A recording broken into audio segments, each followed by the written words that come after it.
Hello friends. இப்போ இந்த வீடியோவில் என்ன பார்க்க போகிறோம் அப்படின்னு பார்த்தீங்கன்னா 17/12/2020 உடைய Hindu news paper news analysis பார்க்க போகிறோம். இதில் ஏதாவது உங்களுக்கு டவுட் இருந்ததுன்னா கீழே டிஸ்கிரிப்ஷனில் எங்கள் டெலகிராம் குரூப் லிங்க் இருக்குது, அதில் ஜாயின் பண்ணிக்கோங்க. And UPSC current affairs related doubts நீங்கள் கேட்கலாம். அண்ட் உங்களுக்கு இந்த பர்டிகுலர் பிடிஎஃப் வேணும்னாலும் அந்த குரூப்பில் அப்லோட் பண்ணுவோம். ஸோ இதை தவிர டெய்லி பிஐபியில் படிக்க வேண்டிய நோட்ஸு அண்ட் பார்த்தீங்க அப்படின்னா ஹிந்துவில் நீங்கள் எடுக்க வேண்டிய நோட்ஸ் இதெல்லாம் வந்து நான் எழுதின நோட்ஸ் எல்லாமே வந்துன்னா குரூப்பில் அப்லோட் பண்ணுவோம். ஸோ அங்கே வேணால் நீங்கள் டவுன்லோட் பண்ணிக்கோங்க. சில பேருக்கு இந்த குரூப்போட லிங்க் ஒர்க் ஆகுறதில்ல. ஸோ என்னோடய ஃபோன் நம்பர் கீழே கொடுத்துருக்கேன். ஸோ அதுக்கு எனக்கு டெலகிராமில் மெசேஜ் அனுப்புங்க, உங்களுக்கு குரூப்பில் ஆட் பண்ணுறேன். ஓகே, இன்றைக்கி நம்ம ஃபஸ்ட் நியூஸ் போகலாம். Supreme Court moots panel for farmer government talks அப்படின்னு சொல்லியிருக்காங்க. ஸோ இது என்ன அப்படின்னு பார்த்தீங்கன்னா, இப்போ நமக்கு வந்து என்னென்னா இந்த ஃபார்மர் அஜிடேஷன்ஸ் வந்து போய்கிட்டு இருக்கு. அந்த அஜிடேஷனில் என்ன ஆகிட்டு இருக்கு அப்படின்னு பார்த்தீங்கன்னா நிறையா ப்ராப்ளம் வந்துக்கிட்டு இருக்குது. ஸோ அதை சால்வ் பண்ணுறதுக்காண்டி சுப்ரீம் கோர்ட் என்ன சொல்லியிருக்காங்க அப்படின்னு பார்த்தீங்கன்னா, ஒரு பேனல் ஃபார்ம் பண்ணுங்க அப்படின்ற மாதிரி சுப்ரீம் கோர்ட் சொல்லியிருக்காங்க. ஸோ அந்த பேனல் ஃபார்மேஷன் அப்படின்றது தான் முக்கியமான விஷயம். ஏன்னா அப்படின்னு பார்த்தீங்கன்னா இப்போ நிறையா வந்து என்ன அப்படின்னு பார்த்தீங்கன்னா உங்களுக்கு அஜிடேஷன் நடக்கும். அப்போ அந்த அஜிடேஷனில் நீங்கள் ஏதாவது ஒரு சொல்யூஷன் கொடுக்கணும் அப்படின்னா, இப்போ எத்திக்ஸ் ரிலேட்டடாக வந்து என்னென்னா நீங்கள் ஏதாவது சொல்யூஷன் நீங்கள் வந்து இது பண்ணணும் அப்படின்னு பார்த்தீங்கன்னா நீங்கள் இந்த மாதிரியான பாயிண்ட்ஸ் எல்லாம் வந்து எழுத முடியும். ஓகேங்களா? ஸோ அந்த மாதிரி மட்டும் ஞாபகம் வச்சுக்கோங்க. வேறு எதுவுமே வந்து என்னன்னா இதில் இம்பார்ட்டன்ட் கிடையாது. ஓகேங்களா? நெக்ஸ்ட் என்ன அப்படின்னு பார்த்தீங்கன்னா எடிட்டோரியல் போயிடலாம். A protocol of difference that is plainly injurious அப்படின்னு சொல்லியிருக்காங்க. இது என்ன அப்படின்னு பார்த்தீங்கன்னா இதில் ஜுடிஷியல் ஓவர் ரீச் அப்படின்ற ஒரு வார்த்தையை யூஸ் பண்ணியிருக்காங்க. இதுக்கு அடுத்து என்ன அப்படின்னு பார்த்தீங்கன்னா சில ஃபேவரட்டிசமை பற்றி பேசியிருக்காங்க. ஓகேங்களா? ஸோ இப்போ ஜுடிஷியரியில் பார்த்தீங்க அப்படின்னா சில என்ன ஆகுது அப்படின்னா இப்போ லேட்டஸ்ட்டாக போன வருஷம் பார்த்தீங்க அப்படின்னா ராஜ்யசபா சீட்டுக்கு ஓகேங்களா ராஜ்யசபாவோட நாமினேட்டட் சீட்டுக்கு என்ன பண்ணியிருப்பாங்க அப்படின்னா retired chief justice of India இதுக்கு முன்னாடி இருந்தவர் என்ன பண்ணியிருப்பாங்க அப்படின்னா அவர் பதவி இழந்த அடுத்த ஒரு வருஷத்துலேயே அவருக்கு வந்து என்ன பண்ணியிருப்பாங்க அப்படின்னா அந்த வேலையை கொடுத்துருப்பாங்க. ஸோ இந்த மாதிரி என்ன ஆகுது அப்படின்னு பார்த்தீங்கன்னா ஜுடிஷியரி சில ஃபேவரட்டிசம் பண்ணுற மாதிரியான நமக்கு ஃபீலிங் வருது. ஸோ அந்த மாதிரியான விஷயங்களை பற்றியும் அண்ட் அதில் செக்ஸ் அண்ட் பேலன்சஸை பற்றியும் இவர் வந்து என்னென்னா ஒரு இதாக பேசியிருக்காரு. ஓகேங்களா? ஸோ இதை தவிர வேறு எதுவுமே இவர் ரொம்ப இம்பார்ட்டண்ட்டாக பேசலை. ஸோ அதனால் வேறு எதுவும் தேவையில்லை. இதில் ஒரு ஜுடிஷியல் ஓவர் ரீச் அப்படின்ற விஷயத்தை பற்றி பேசியிருக்கார். ஜுடிஷியல் ஓவர் ரீச் அப்படின்னா என்ன, அதை மட்டும் நம்ம தெரிஞ்சுக்கணும். ஸோ ஜுடிஷியல் ஓவர் ரீச் அப்படின்றது என்னென்னா ஜுடிஷியரி எல்லா விஷயத்துலையும் இன்டர்ஃபியர் ஆகும். இப்போ என்னென்னா ப்ராப்பராக ஃபங்க்ஷன் ஆகிட்டு இருக்கும். நமக்கு இப்போது நம்மளோட கண்ட்ரியோட முக்கியமான ஆர்கன் அப்படின்னு பார்த்தீங்கன்னா லெஜிஸ்லேட்டிவ், எக்ஸிக்யூட்டிவ், ஜுடிஷியரி அப்படின்னு சொல்லலாம். இந்த இதுக்கு ஒவ்வொன்றுக்கும் இண்டிபெண்ட் பவர் இருக்குது. ஆஸ் வெல் அஸ் பார்த்தீங்கன்னா தே ஆர் இன்டர் டிபெண்டாகவும் இருக்கிறாங்க. ஓகேங்களா? அப்போ இந்த லெஜிஸ்லேட்டிவ், எக்ஸிக்யூட்டிவ் வேலை பார்க்குற இதில் வந்துன்னா ஜுடிஷியரி வந்து தலையிடுவது அப்படின்றது எல்லா விஷயங்களையும் நடக்கும். ஈவன் ப்ராப்பராக வந்து லெஜிஸ்லேட்டிவ், எக்ஸிக்யூட்டிவ் ஃபங்க்ஷன் ஆகிட்டு இருக்கும்போது ஜுடிஷியரி வந்து அதில் தலையிடுறது அப்படின்றது தான் ஜுடிஷியல் ஓவர் ரீச் அப்படின்னு சொல்லுவோம். ஓகேங்களா? இதில் ஜுடிஷியல் வந்து என்ன பண்ண மாட்டாங்க அப்படின்னா ஈவன் லெஜிஸ்லேட்டிவ் ஃபங்க்ஷனை கூட ஜுடிஷியல் என்ன பண்ணுவாங்க அப்படின்னா எடுத்து பண்ணுவாங்க. So that is judicial over reach. உங்களுக்கு மெயின்ஸ் கொஷினில் பேப்பர் 2லலாம் அந்த ஜுடிஷியல் ஓவர் ரீச்சை பற்றி நம்ம கொஷினாக கேட்கலாம். ஓகேங்களா?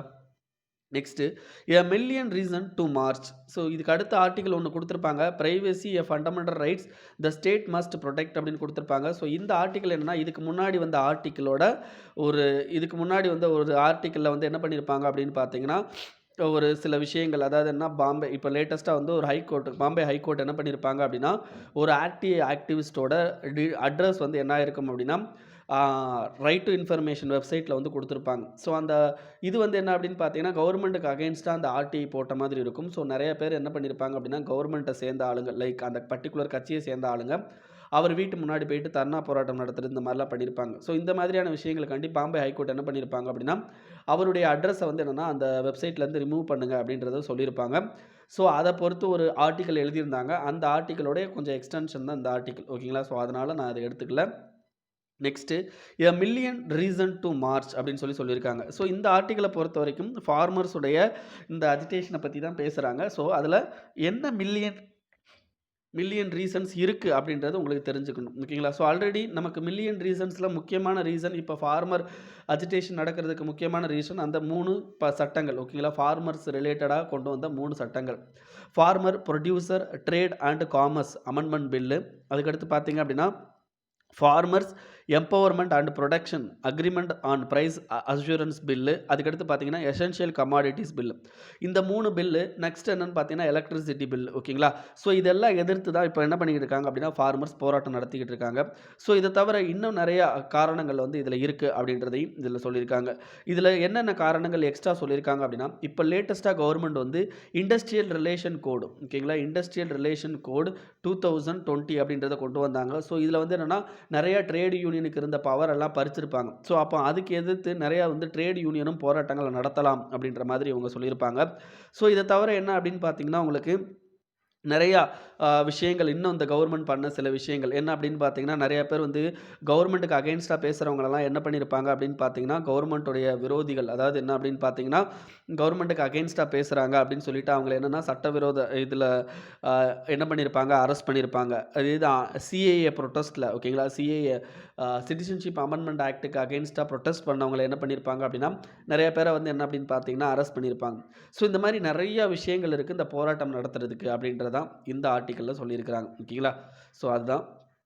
Next many challenges for WTO. இது ரொம்ப இம்பார்ட்டண்டான ஆர்டிக்கல். ஏன்னா நமக்கு பேப்பர் 2ல் ஏதாவது வேர்ல்டு ஆர்கனைசேஷனை பற்றி கேள்வி கேட்பாங்க. ஸோ அதனால் WTO பற்றி கேள்வி கேட்கறதுக்கான வாய்ப்பு இருக்குது. ஓகேங்களா?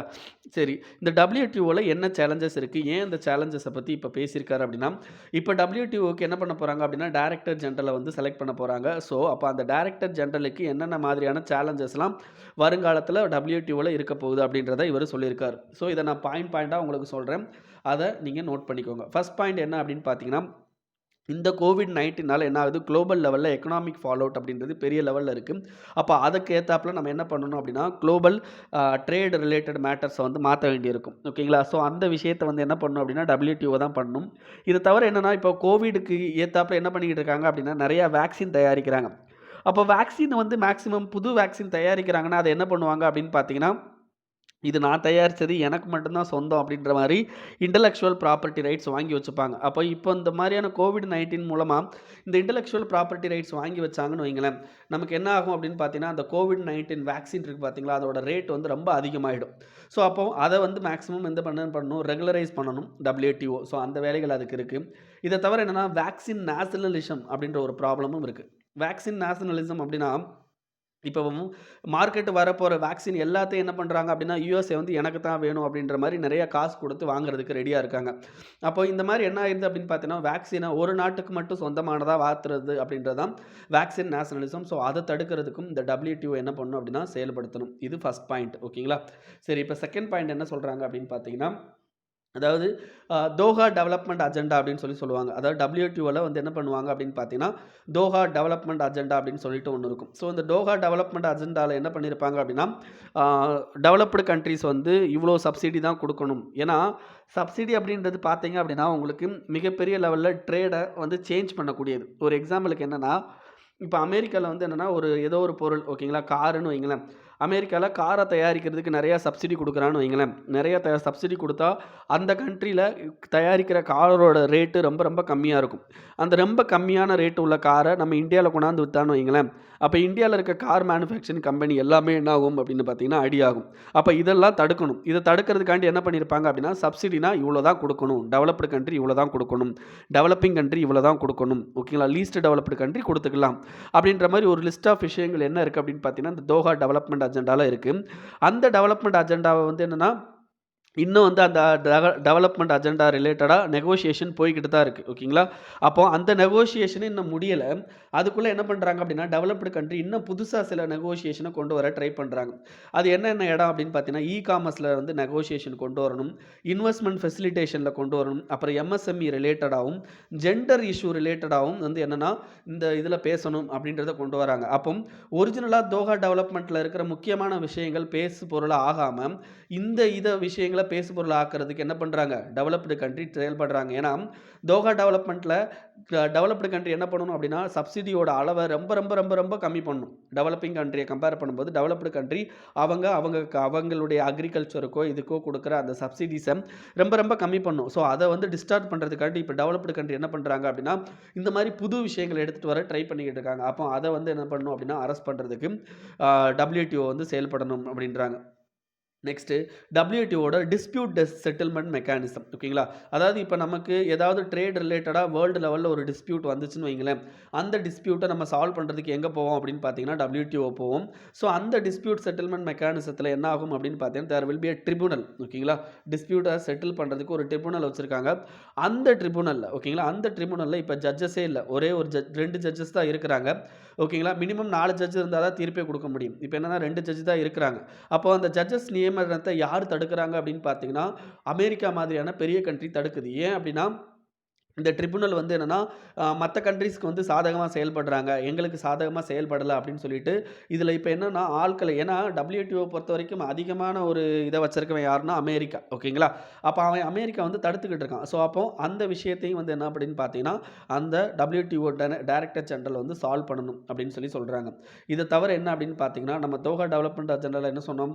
டெவலப்பிங் கண்ட்ரிக்கு டெவலப்டு கண்ட்ரிய விட கொஞ்சம் சப்சிடி விஷயங்கள்ல கொஞ்சம் நெறைய விஷயங்கள் குடுத்துருப்பாங்க அப்படின்னு சொன்னோம். ஸோ அந்த விஷயத்தை பொறுத்த வரைக்கும் இப்போ என்ன சொல்கிறாங்கன்னா டெவலப்டு கண்ட்ரி, நீங்கள் டெவலப்பிங் கண்ட்ரி அப்படின்னு சொல்லி ஒரு விஷயம் வைக்கிறீங்களா, ஒரு டெஃபினிஷன், அந்த டெஃபினிஷனை நீங்கள் மாற்றுங்க. ஏன்னா அந்த டெஃபினிஷன் வைக்கிறதுனால தான் இப்போ இந்தியாவும் சைனாவும் டெவலப்பிங் கண்ட்ரியில் வராங்க. அவங்கள டெவலப்டு கண்ட்ரிக்கு கொண்டு வரணும். ஸோ டெவலப்டு கண்ட்ரிக்கு கொண்டு வந்து ஸ்பெஷல் அண்ட் டிஃபரன்ஷியல் ட்ரீட்மெண்ட்டை அவங்களுக்கு மாற்றி விடணும் அப்படின்றாங்க. ஸோ ஸ்பெஷல் அண்ட் டிஃபரன்ஷியல் ட்ரீட்மெண்ட்னா என்ன அர்த்தம் அப்படின்னா, ஒரு எக்ஸாம்பிளுக்கு என்ன சொன்னேன், அங்க நெறைய சப்சிடி குடுத்து, இங்க வந்து ஒரு பொருள் வருதுன்னு வையுங்களேன், அந்த பொருளோட ரேட் ரொம்ப ரொம்ப கம்மியா இருக்குமா, அப்போ இந்த பொருளோட ரேட்ட இந்தியாவோட பொருளோட ரேட்டுக்கு ஈக்குவல் ஆக்குறதுக்கு இந்தியா வந்து என்ன பண்ணுவாங்க அப்படின்னா, நெறைய டாக்ஸ் எல்லாம் விதிப்பாங்க. ஸோ அதுக்கெல்லாம் வந்து என்ன அப்படின்னு பார்த்தீங்கன்னா, இந்தியாவுக்கு பர்மிஷன் இருக்கு. இத தவிர என்ன அப்படின்னு பார்த்தீங்கன்னா, இந்தியன் ப்ராடக்ட் சில விஷயங்களுக்கு வந்து என்ன அப்படின்னு பார்த்தீங்கன்னா, வெளி கண்ட்ரிக்கு அனுப்புறதுக்கும் நெறைய சப்சிடி குடுக்குறதுக்கும் நமக்கு வாய்ப்புகள் இருக்கு. ஸோ அதுதான் ஸ்பெஷல் அண்ட் டிஃபரன்ஷியல் ட்ரீட்மெண்ட்னு சொல்லுவோம். ஸோ அந்த விஷயங்கள் இந்தியாவுக்கு கிடைக்கக்கூடாது அப்படின்றதுக்காண்டியும் சில கண்ட்ரிஸ் என்ன பண்ணுறாங்க அப்படின்னா, இந்த டெவலப்பிங் கண்ட்ரி அப்படின்ற டெஃபினிஷனை மாற்றுங்க அப்படின்றாங்க. ஓகேங்களா? ஸோ இது 4வது பாயிண்ட். இதுக்கு அடுத்து 5வது பாயிண்ட் என்ன அப்படின்னு பார்த்தீங்கன்னா, ஃபிஷரி சப்சிடி. அதாவது என்னன்னா, இந்த டெவலப்டு கண்ட்ரி என்ன பண்ணுறாங்க அப்படின்னா, இந்த மீன் ஃபிஷரிஸ் ரிலேட்டடா அதிகமான சப்சிடி குடுக்குறாங்க. இதே இது இந்தியா மாரியான கண்ட்ரி வந்து சப்சிடி அதிகமா குடுக்கன்னு ட்ரை பண்ணா என்ன பண்றாங்க அப்படின்னா, அத தடுக்க ட்ரை பண்றாங்க. ஸோ இந்த மாதிரி விஷயத்தையும் என்ன பண்ணணும் அப்படின்னா, புதுசா வர்ற டைரக்டர் ஜெனரல் வந்து ஹேண்டில் பண்ணணும் அப்படின்றத இந்த ஆர்டிக்கிள்ல பேசியிருக்காங்க. ஸோ ரொம்ப ரொம்ப இம்பார்ட்டன்ட் ஆர்டிக்கிள். இதுக்கு அடுத்து என்ன ஆர்டிக்கிள் அப்படின்னு பார்த்தீங்கன்னா, the long road to food security. So இது ஃபுட் செக்யூரிட்டி பேப்பர் 3ல வரலாம், பேப்பர் 2ல வரலாம் அண்ட் பேப்பர் 1 சொசைட்டி இஷ்யூவை நீங்க கேட்கலாம். சரிங்களா? சரி, இந்த ஃபுட் செக்யூரிட்டிய பத்தி என்ன பேசியிருக்காங்க அப்படின்றத பார்க்கலாம். What is food security? Food security அப்படின்றது என்ன அப்படின்னா, நார்மலா ஒரு சிட்டிசனுக்கு வந்து என்னன்னா, அவரு இன்னைக்கு நைட்டு தூங்க போறாரு அப்படின்னா, பட்டினி இல்லாம போய் தூங்கணும். ஸோ அவருக்கு 3 வேளை சாப்பாடு கிடைக்கணும் அப்படின்றது தான் ஃபுட் செக்யூரிட்டி. ஆனா இந்தியாவோட நிலைமை வந்து என்னன்னா, இன்னும் ரொம்ப மோசமா தான் இருக்கு. அது என்னென்ன மாதிரியான மோசமான நிலைமையில இருக்கு, ஏற்கனவே ரிப்போர்ட் வந்திருக்கிறத பத்தி நம்ம பார்க்கலாம்.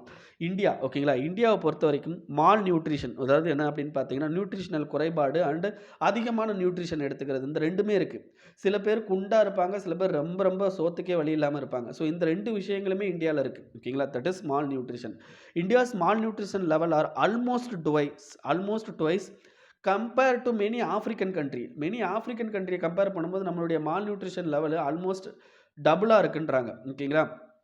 இப்போ லேட்டஸ்ட்டா குளோபல் ஹங்கர் இண்டெக்ஸ் அப்படின்னு சொல்லிட்டு ஒரு இண்டெக்ஸ் வெளியிட்டிருப்பாங்க 2020. அதில் 107 கண்ட்ரியை வந்து அவங்க மெஷர் பண்ணியிருப்பாங்க. இதில் இந்தியா வந்து 94வது கண்ட்ரி. ஈவன் பங்களாதேஷ், நேபாள், பாகிஸ்தானை விட நம்ம மோசமான நிலைமையில் இருக்கிறோம் அப்படின்றத விட்டுருப்பாங்க. ஓகேங்களா? ஸோ இதுக்கடுத்து இன்னொரு organisation, United nation food and agriculture organisation அப்படின்னு சொல்லிட்டு ஒரு ஆர்கனைசேஷன் இருக்குது. இவங்க என்ன சொல்லியிருக்காங்க அப்படின்னா, கிட்டத்தட்ட இந்தியாவில் 194 மில்லியன் பீப்புள் என்ன பண்ணுறாங்க அப்படின்னா, டெய்லி சாப்பாடு இல்லாமல் தூங்க போகிறாங்க அப்படின்றாங்க. இது என்னன்னா கிட்டத்தட்ட 23% ஆஃப் வேர்ல்டு லெவலில் இருக்கிற அண்டர் நியூரிஸ்மெண்ட்ல 23% வந்து என்ன அப்படின்னு பார்த்தீங்கன்னா இந்தியாவில் இருக்கிறாங்க அப்படின்னு சொல்லியிருக்காங்க. ஓகேங்களா? இதே தவிர என்ன அப்படின்னு பார்த்தீங்கன்னா, நம்ம இதில் இந்த 2 இதையும் வச்சுக்கோங்க. ஓகேங்களா? சரி, இந்தியாவில் என்னென்ன மாதிரியான சிஸ்டம்லாம் இருக்குது அப்படின்ற சில விஷயங்களை பார்க்கலாம். இப்போ இந்தியாவை பொறுத்த வரைக்கும் ரைட் டு ஃபுட், ஓகேங்களா, ரைட் டு ஃபுட் அப்படின்றது ஆர்டிகிள் 21, ஓகேங்களா, ரைட் டு லைஃப்குள்ளே வரக்கூடியது. அப்போ கவர்மெண்ட் கண்டிப்பாக வந்து என்ன பண்ணும் அப்படின்னா, இந்த ஃபுட்டை வந்து மக்களுக்கு கொடுக்கணும். சரி, இந்த ஃபுட்டை மக்களுக்கு கொடுக்குற அளவுக்கு கவர்மெண்ட்ட வந்து காசு இருக்கா? இல்ல கவர்மெண்ட்ட வந்து ஃபுட் இருக்கா? அப்படின்னா, எஸ் வி ஹேவ் அப்படின்னு சொல்றாங்க. அது என்னன்னா, இன் 2018-19ல ஓகேங்களா? 2018-19ல இந்தியா வந்து நம்மளுடைய பாப்புலேஷனுக்கு தேவையான ஃபுட்ட விட அளவுக்கு அதிகமாவே தயாரிச்சிருக்கிறாங்க. ஓகேங்களா? அளவுக்கு அதிகமாவே தயாரிச்சிருக்காங்க. ஈவன் பார்த்தீங்க அப்படின்னா, வேர்ல்டு லெவல்ல மில்லட்ல ஓகேங்களா? வேர்ல்டு லெவல்ல மில்லட்ல வந்து இந்தியா வந்து ஃபர்ஸ்ட் இருக்காங்க. அதே மாரி ரைஸ் அண்ட் வீட் ப்ரொடக்ஷன்ல இந்தியா வந்து செகண்ட்ல இருக்காங்க. ஸோ இவ்ளோ பெரிய ஒரு இத வச்சுக்கிட்டு நம்ம என்ன பண்றோம் அப்படின்னா, இன்ன வரைக்கும் நம்ம இந்த மாதிரியான ஒரு விஷயத்த தான், அதாவது இந்த ஹங்கர் அப்படின்ற விஷயத்த இன்னமும் வந்து ரன் பண்ணிக்கிட்டு இருக்கோம். சரி, இதில நமக்கு என்னென்ன ஸ்ட்ரகிள்லாம் இருக்கு? இந்தியால என்னென்ன ஸ்ட்ரகிள்லாம் இருக்கு? அப்படின்றத நம்ம பார்க்கலாம். ஓகேங்களா? ஃபர்ஸ்ட் ஸ்ட்ரகிள் வந்து ஃபுட் வேஸ்ட்டுங்க. அது என்ன ஃபுட் வேஸ்ட் அப்படின்னு பார்த்தீங்கன்னா, லேட்டஸ்ட்டா டிபார்ட்மெண்ட் ஆஃப் கன்சியூமர் அஃபேர் வந்து என்ன பண்ணியிருப்பாங்க அப்படின்னு பார்த்தீங்கன்னா, ஒரு ரிப்போர்ட் வெளியிட்டிருப்பாங்க. அந்த ரிப்போர்ட்ல என்ன சொல்லியிருக்காங்க அப்படின்னு பார்த்தீங்கன்னா, ஃபுட் கார்ப்பரேஷன் ஆஃப் இந்தியா ஓகேங்களா? ஃபுட் கார்ப்பரேஷன் ஆஃப் இந்தியா தான் என்ன பண்ணும் அப்படின்னா, நம்மளுடைய வீட்டு அண்ட் ரைஸை வந்து ப்ரொக்யூர் பண்ணி அவங்க குடோன்ல சேமிச்சு வச்சு அதை வந்து நம்மளுடைய இந்த ரேஷன் ஷாப்புக்கெல்லாம் அனுப்பி வைப்பாங்க ஓகேங்களா. இதில் கிட்டத்தட்ட 62,000 டன்னு ஓகேங்களா, 62,000 டன்னு ஃப்ரம் 2011 டு 2017ல வேஸ்ட்டாக போயிருக்கு ஓகேங்களா, வேஸ்டேஜ் ஆயிருக்கு அப்படின்ற ரிப்போர்ட் கொடுத்துருக்காங்க. ஈவன் இந்த 2016 அண்ட் 17 இந்த ஒரு வருஷத்தில் என்ன ஆயிருக்கு அப்படின்னா கிட்டத்தட்ட 8,600 டன் ஃபுட்டு வந்து வேஸ்ட்டாக போயிருக்கு அப்படின்றாங்க. இதுக்கு முக்கியமான காரணம் என்ன அப்படின்னு பார்த்தீங்கன்னா, வந்து நம்ம வந்து அந்த மெயின்டனன்ஸ் இருக்கு பார்த்தீங்களா? வேர் ஹவுஸ் மெயின்டனன்ஸ்ன்னு சொல்லுவோம். அந்த வேர் ஹவுஸ் மெயின்டனன்ஸ் சரியா இது பண்றதில்ல. நெறையா வந்து புழு, பூச்சிகள் இருக்குது. எலிகள் வந்து உள்ள வர்றது. அத வந்து நம்ம கரெக்ட்டா ஸ்டோரேஜ் ஃபெசிலிட்டிய வந்து கேவலமா வச்சிருக்கோம். இத தவிர போகஸ் ரேஷன் கார்டு. அதாவது ஒரு சில பேர் என்ன பண்றாங்க அப்படின்னா, நெறையா ரேஷன் கார்டு வச்சுக்கிறாங்க. ஸோ, அதன் மூலமா வாங்கி ஃபுட் ஹோர்டிங் பண்றாங்க. ஓகேங்களா? இத தவிர என்ன அப்படின்னு பார்த்தீங்கன்னா, உங்களுக்கு ஜென்யூனா ஒரு புவர் ஃபேமிலிய வந்து என்ன பண்ணிடுறாங்க அப்படின்னு பார்த்தீங்கன்னா, இந்த பிடிஎஸ் சிஸ்டத்துலேருந்து எக்ஸ்க்ளூட் பண்ணிடுறாங்க. ஓகேங்களா? ஸோ இந்த மாதிரியான விஷயங்கள்லாம் என்ன ஆகுது அப்படின்னு பார்த்தீங்கன்னா, இதில நடக்குது. சரி, நம்ம என்னென்ன மாதிரியான பாலிசி சேஞ்சஸ்லாம் கொண்டு வரணும் அப்படின்றத இவங்க சொல்லியிருக்காங்க. ஃபர்ஸ்ட் பாலிசி சேஞ்ச் என்ன அப்படின்னு பார்த்தீங்கன்னா, இந்த எம்எஸ்பி இருக்கு பார்த்தீங்களா? Minimum support price. இத வந்து மேக்ஸிமம் ரேஞ்ச் ஆஃப் ப்ராடக்ட் கொண்டு வந்து என்ன பண்ணணும் அப்படின்னு பார்த்தீங்கன்னா, கவர்மெண்ட் ப்ரொக்யூர் பண்ணணும் அப்படின்றாங்க ஃபர்ஸ்ட்டு. செகண்ட் வந்து என்ன அப்படின்னு பார்த்தீங்கன்னா, public distribution system. That is ration ஷாப்ல குடுக்குற அந்த இத வந்து நம்ம இம்ப்ரூவ் பண்ணணும் அப்படின்றாங்க. அதுக்கடுத்து அன்னபூர்ணா யோஜனா அப்படின்னு ஒரு யோஜனா இருக்கு. அந்த யோஜனால வந்து என்னன்னா, நெறைய இந்த ஓல்ட் ஏஜ் பீப்பிள் வந்து எக்ஸ்க்ளூட் பண்ணப்பட்டிருக்காங்க. ஓகேங்களா? ஒன்லி பென்ஷன் வாங்குற பீப்பிள் மட்டும் தான் வந்து சேர்க்கப்பட்டிருக்காங்க. ஸோ, மத்த பீப்பிள் வந்து எக்ஸ்க்ளூட் பண்ணப்பட்டிருக்காங்க. ஸோ, அந்த பீப்பிளையும் வந்து என்ன பண்ணணும் அப்படின்னா, இணைக்கணும் அப்படின்றாங்க. இத தவிர வேர்ல்டு ஃபுட் புரோகிராம் என்ன பண்றாங்க அப்படின்னு பார்த்தீங்கன்னா, நம்ம வந்து ஃபுட் சாப்பிடுறதுல கிட்டத்தட்ட 60 கிராம் வந்து ஆ பல்சஸ வந்து எடுத்துக்கணும். அதாவதுன்னா புரோட்டீன் தகுந்தாப்புல இந்த பருப்பு வகைகள் எடுத்துக்கணுன்றாங்க. ஸோ, அப்ப நம்ம ரேஷன் கடைகள்ல என்ன பண்ணணும் அப்படின்னா, நம்ம இந்த மாதிரி ரைஸு, வீட்டு குடுக்குறத தொடர்ந்து இதையும் சேர்த்து குடுக்கணும் அப்படின்றதும் இவங்க குடுத்துருக்குறாங்க. ஓகேங்களா? ஸோ, இதுதான் இந்த ஆர்டிக்கிள்ல சொல்லியிருக்கிறது. Next AIIMS scientist find let இன் மில்க் சாம்பிள்ஸ் இன் எலூரு அப்படின்னு சொல்லியிருக்காங்க. அதாவது என்னன்னா, எலூரு அப்படின்ற ஏரியால உங்களுக்கு மில்க் சாம்பிள டெஸ்ட் பண்ணும்போது அதில லெட் இருந்திருக்கு. இந்த லெட் அப்படின்றது மிக மோசமான ஒரு மினரலுங்க. ஸோ, அத நம்ம எடுத்துக்கொள்ளும்போது அதுக்குள்ள நெறையா வந்து என்னன்னா பாதிப்புகளை ஏற்படுத்தும். அதுவும் பார்த்தீங்க அப்படின்னா, சில்ட்ரன்ஸுக்கு இது அதிகமான பாதிப்பை ஏற்படுத்தும். இது என்ன அப்படின்னு பார்த்தீங்கன்னா, உங்களுடைய நியூரல் இத வந்து என்னன்னா பாதிக்கும். ஓகேங்களா? நியூரல் டாக்சின் சொல்லுவாங்க. ஓகேங்களா? அதனால உங்களுடைய பிரெயின் வந்து பிரச்சனையில கொண்டு போய் விடும். அதேமாரி அண்டர் ஏஜ் 5ல இருக்கிற சில்ட்ரன்ஸ்க்கு வந்து என்ன ஆகும் அப்படின்னு பார்த்தீங்கன்னா, ஈவன் அவங்களுடைய பிரெயின் தியரியே மாறக்கூடியது. பிரெயின் தியரி மாறக்கூடியது என்னன்னா, அவங்க வளர்ந்த காலத்தில நெறையா வந்து டெரரிசம் அந்த மாதிரி விஷயங்கள் எல்லாமே பண்றதும், அல்லது அவங்களுடைய நியூரலாஜிக்கல் எஃபெக்ட் பாதிக்கப்படுறது, இந்த மாதிரியான பெரிய பெரிய விஷயங்கள்லாம் நடக்கும். இது தவிர என்னன்னா, அவங்களுடைய பிஹேவியர் ப்ராப்ளம்ஸ் எல்லாமே மாற ஆரம்பிக்கும். ஸோ, இந்த மாதிரியான கான்சிக்வென்சஸ் வரும். இத தவிர ஓல்டர் சில்ட்ரன்ஸ்லயும் என்ன பண்ணும் அப்படின்னு பார்த்தீங்கன்னா, கிட்னி டேமேஜ், கார்டியோவாஸ்குலர் டிசீஸ் எல்லாம் லேட்டர் லைஃப்ல வந்து கொண்டு வரதுக்கான சான்சஸ் வந்து என்னன்னா, இந்த பர்ட்டிகுலர் லெட்னால அதிகமா இருக்கு. லெட் பொல்யூஷன்னால அதிகமா இருக்கு. அப்படின்னு சொல்லியிருக்காங்க. ஓகேங்களா? ஸோ, ரொம்ப முக்கியமானது உங்களுக்கு பிலிம்ஸ்ல கேட்கலாம். Next communication satellite to be launched today. So, communication satellite இது பேர் என்ன அப்படின்னு பார்த்தீங்கன்னா, CMS-01 அப்படின்னு சொல்லி வச்சிருக்காங்க. ஸோ, இந்த கம்யூனிகேஷன் சேட்டலைட் ஓகேங்களா? இந்த கம்யூனிகேஷன் சேட்டலைட் PSLV C-50ல கொண்டு இது பண்ண போறாங்க. PSLV C-50ல ஓகேங்களா? ஸோ, இந்த கம்யூனிகேஷன் சேட்டலைட்டோட லைஃப் வந்து என்னன்னு பார்த்தீங்கன்னா, அபோவ் 7 இயர்ஸ் ஓகேங்களா? Above 7 years. ஸோ, இப்போ நம்ம இந்தியால இதோட சேர்த்து 42வது கம்யூனிகேஷன் சேட்டலைட் வந்து நம்ம என்ன பண்றோம் அப்படின்னு பார்த்தீங்கன்னா அனுப்புறோம். பார்த்தீங்க அப்படின்னா பிஎஸ்எல்வியில் இது 52வது சேட்டலைட். ஓகேங்களா. அண்ட் இதோட கான்ஃபிகரேஷன் பார்த்தீங்க அப்படின்னா எக்ஸல் மோட் கான்ஃபிகரேஷன் அப்படின்னு சொல்லுவாங்க. ஓகேங்களா.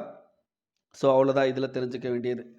உங்களுக்கு பேப்பர் 3ல சயின்ஸ் அண்ட் டெக்னாலஜி அண்டு ப்ரிலிம்ஸ்லையும் கேட்கலாம். Next India goes down 2 ranks in human development index. ஓகேங்களா.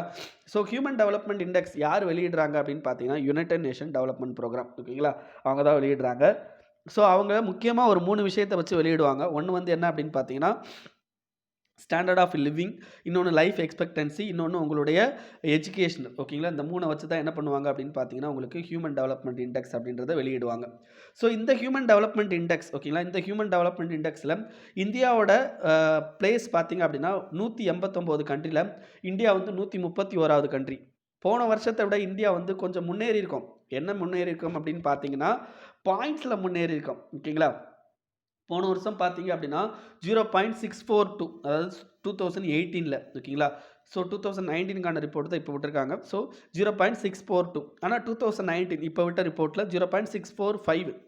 ஓகேங்களா. ஓரளவுக்கு நம்ம முன்னேறி இருக்கோம். பட் இருந்தாலும் மற்ற கண்ட்ரிஸோட முன்னேற்றத்தினால நம்ம 2 பாயிண்ட் கீழே இறங்கிட்டோம். ஓகேங்களா. 131ங்கிறது இறங்கிட்டோம். ஓகேங்களா. இதுக்கு முன்னாடி 129ல் இருந்தோம், இப்போ 131க்கு இறங்கிட்டோம். ஓகேங்களா. அதான் சொல்லியிருக்காங்க. ஸோ இதை தவிர இன்னொரு முக்கியமான விஷயம் சொல்லியிருக்காங்க. இது ரொம்ப ரொம்ப ரொம்ப ரொம்ப இம்பார்ட்டன்ட். ஓகேங்களா.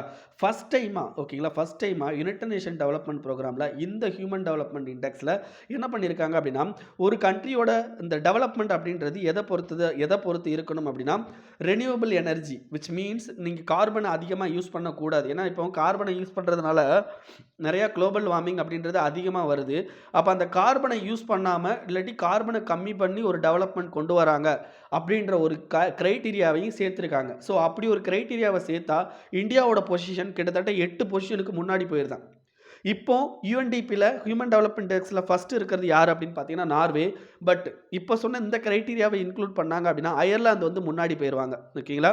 ஸோ இந்த நியூ மெட்ரிக்கு இவங்க என்ன பேர் வச்சுருக்காங்க அப்படின்னு பார்த்தீங்கன்னா planetary pressure adjusted human development index. Planetary pressure adjusted human development index ரொம்ப ரொம்ப ரொம்ப ரொம்ப இம்பார்ட்டன்ட். ஓகேங்களா. உங்களுக்கு ப்ரிலிம்ஸ்லையும் கேட்கலாம், மெயின்ஸ்லையும் இந்த வார்த்தையை கொடுத்து கேட்கலாம். ஓகேங்களா. ஞாபகம் வச்சுக்கோங்க. ஓகே. நெக்ஸ்ட் என்ன அப்படின்னு பார்த்தீங்கன்னா US puts India on currency manipulators monitoring list. What is currency manipulation? அதுதான் ரொம்ப முக்கியம். கரன்சி மேனிப்புலேஷன் அப்படின்னா என்ன அர்த்தம் அப்படின்னா இப்போ நீங்கள் வந்து நார்மலாக வந்து ஒரு கண்ட்ரியை ரன் பண்ணுறீங்க. அந்த கண்ட்ரியை ரன் பண்ணும்போது என்ன பண்ணுவீங்க அப்படின்னு பார்த்தீங்கன்னா நீங்கள் எக்ஸ்போர்ட்டு இம்போர்ட்டு மூலமாக உங்களுடைய மணியோட வேல்யூ வந்து என்ன ஆகும் அப்படின்னு பார்த்தீங்கன்னா நிர்ணயிக்கப்படும். நீங்கள் என்னென்னா $1 இந்திய ரூபாயின் மதிப்பு இப்படி அப்படின்ற மாதிரி விஷயங்கள் இருக்கும். இதை சில கண்ட்ரி என்ன பண்ணுவாங்க அப்படின்னா மேனிப்புலேட் பண்ணுவாங்க. என்னென்னு டீவேல்யூவேஷன் பண்ணுவாங்க. What is devaluation? இப்போ டீவேல்யூவேஷன் அப்படின்னா என்ன அர்த்தம் அப்படின்னா இப்போ $1 ஓகேங்களா. $1 இப்போ ₹70 அப்படின்றது மார்க்கெட் நியமிக்கிறது. ஓகேங்களா. அதாவது உங்களுடைய இம்போர்ட் எக்ஸ்போர்ட்டோட அந்த தகுதியை பொறுத்து மார்க்கெட்டை தானாகவே வந்து என்ன உங்களுடைய மணியோட வேல்யூ மதிப்பு என்னன்னா $1 ₹70 அப்படின்னு சொல்லுது. ஓகேங்களா. பட் நீங்கள் என்ன பண்ணுறீங்க அப்படின்னா டீவேல்யூவேஷன் பண்ணுறீங்க. அப்படின்னா என்ன அர்த்தம் அப்படின்னா $1 ₹70 நான் என்ன பண்ணுறேன் $1 ₹80 கொடுக்குறேன். ஓகேங்களா. ₹10 எக்ஸ்ட்ராவே கொடுக்குறேன் அப்படின்ற மாதிரி. இதுதான் டீவேல்யூவேஷன் பண்ணுறது. என்னென்னா மணியோட வேல்யூ இன்க்ரீஸ் ஆகிற மாதிரி தெரியும். தப்பு. மணியோட வேல்யூ இன்க்ரீஸ் ஆகலை. ஏன்னா $1 இதுக்கு முன்னாடி ₹70 தான் கொடுத்தீங்க. இப்போ $1 ₹80 கொடுக்குறீங்க. அப்போ மணியோட வேல்யூவை குறைச்சி மதிப்பிட்டுருக்கீங்க. ஓகேங்களா. ஸோ இந்த மாதிரி டீவேல்யூவேஷன் பண்ணுறது எதுக்கு பண்ணுவாங்க சார் டீவேல்யூவேஷன் அப்படின்னா ஒரு எக்ஸாம்பிளுக்கு இது வந்து எக்ஸ்போர்ட்டை இன்க்ரீஸ் பண்ணுறதுக்காண்டி என்ன பண்ணுவாங்க அப்படின்னா அந்த கண்ட்ரீஸ்லாம் பண்ணுவாங்க. அது எப்படி எக்ஸ்போர்ட் இன்க்ரீஸ் ஆகும் அப்படின்னா இதுக்கு முன்னாடி வந்து என்ன பண்ணுவீங்க அப்படின்னு பார்த்தீங்கன்னா ஒரு கண்ட்ரிக்காரன் ஓகேங்களா ஒரு கண்ட்ரிக்காரன் ஒரு டாலரை கொடுத்து ₹70 மதிப்புள்ள ஒரு பொருளை வாங்கிட்டு இருந்தான்னு வைங்களேன். $1 கொடுத்து ₹70 மதிப்புள்ள பொருட்களை வாங்கிக்கிட்டு இருந்தான் அப்படின்னா இப்போ அவனால் என்ன பண்ண முடியும் அப்படின்னா $1 கொடுத்து ₹80 மதிப்புள்ள பொருளே வாங்க முடியும். ஓகேங்களா. இதுக்கு முன்னாடி $1 கொடுத்து ₹70 மதிப்புள்ள பொருளை வாங்கிக்கிட்டு இருந்தவன் இப்போ ₹80 மதிப்புள்ள பொருளை வாங்க முடியும். ஈவன் அவன் ₹70 மதிப்புள்ள பொருளை வாங்கினாலும் இதில் எவ்வளோ ரூபா மிஞ்சும்? ₹10 மிஞ்சும். அப்போ அதை இன்னொரு எக்ஸ்ட்ரா ஒரு பொருள் வாங்குறதுக்கு அவன் யூஸ் பண்ணிக்கலாம். அப்போது நம்மளுடைய பொருட்களுடைய அதிக தேவைகள் வந்து அதிகமாகிடும். அப்போ நம்மளுடைய எக்ஸ்போர்ட் வந்து இன்க்ரீஸ் ஆகிறதுக்கு வாய்ப்பு இருக்குது. ஸோ இதுதான் கரன்சி மேனிப்புலேஷன். இப்படி பண்ணும்போது என்ன ஆகும் அப்படின்னா ஆட்டோமேட்டிக்காக மற்ற கண்ட்ரிஸ் பாதிக்கப்படும். ஓகேங்களா. அதுக்கு தான் என்ன பண்ணுவாங்க அப்படின்னு பார்த்தீங்கன்னா யூஎஸோட ட்ரெஷரி இந்த மாதிரி கரன்சி மேனிப்புலேட் பண்ணுறவங்கள வாட்ச் லிஸ்ட்டில் வைப்பாங்க. ஓகேங்களா. ஸோ வாட்ச் லிஸ்ட்டில் வைக்கிறது ஒரு வகையான விஷயம். அது அவங்க பண்றது. ஓகேங்களா? சரி இதுக்குன்னு அவங்க என்ன பண்ணியிருக்காங்க அப்படின்னு பார்த்தீங்கன்னா, சில ரூல்ஸ் அண்ட் ரெகுலேஷன்லாம் வச்சிருக்காங்க. எந்த கண்ட்ரிய வந்து கரன்சி மேனிபுலேட்டர் லிஸ்ட்ல வப்பாங்க அப்படின்னா, யுஎஸோட நீங்க ட்ரேட் பண்ணணும். $20 பில்லியன் விட சர்ப்ளஸா நீங்க ட்ரேட் பண்ணீங்க அப்படின்னா, அவங்க இந்த மாரி கரன்சி மேனிபுலேஷன் பண்ணாங்கன்னா வப்பாங்க. இத தவிர என்ன அப்படின்னு பார்த்தீங்கன்னா, உங்களுடைய ஜிடிபி வந்து குளோபல் லெவல்ல ஒரு 2% வந்து கொண்டு வருது அப்படின்னா, அந்த மாதிரி ஒரு கண்ட்ரியோடைய கரன்சி மேனிபுலேஷன் வந்து இவங்க செக் பண்ணுவாங்க. அல்லது என்ன அப்படின்னு பார்த்தீங்கன்னா, குளோபல் கரண்ட் அக்கவுண்ட் சர்ப்ளஸ் வந்து 2% ஜிடிபியோட எக்ஸஸ் ஆகும்போது, அந்த மாதிரி கண்ட்ரீஸ் வந்து அந்த மாரி கரன்சி மேனிபுலேஷன் பண்றாங்களா? அப்படின்றத என்ன பண்ணுவாங்க அப்படின்னா, செக் பண்ணுவாங்க. ஓகேங்களா? ஸோ இவ்வளோ தான் இன்னைக்கு நியூஸு. இத உங்க ஃப்ரெண்ட்ஸோட ஷேர் பண்ணிக்கோங்க. அண்ட் மறக்காம இந்த சேனலுக்கு சப்ஸ்கிரைப் பண்ணிக்கோங்க. Thank you friends.